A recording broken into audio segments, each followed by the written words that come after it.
Hi. So here I am, spending another day. This time I have another electrical issue. Not my fault.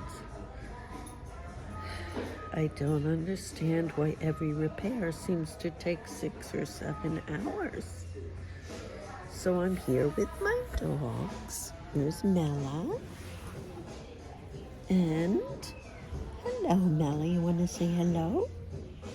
And Huggles is here too. Hi, we're settling in.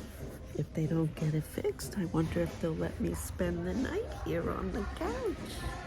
Because I need heat and electricity in my van. Hour 7. I'm still being kind of losing it in my head, but I'm working on it. To be continued.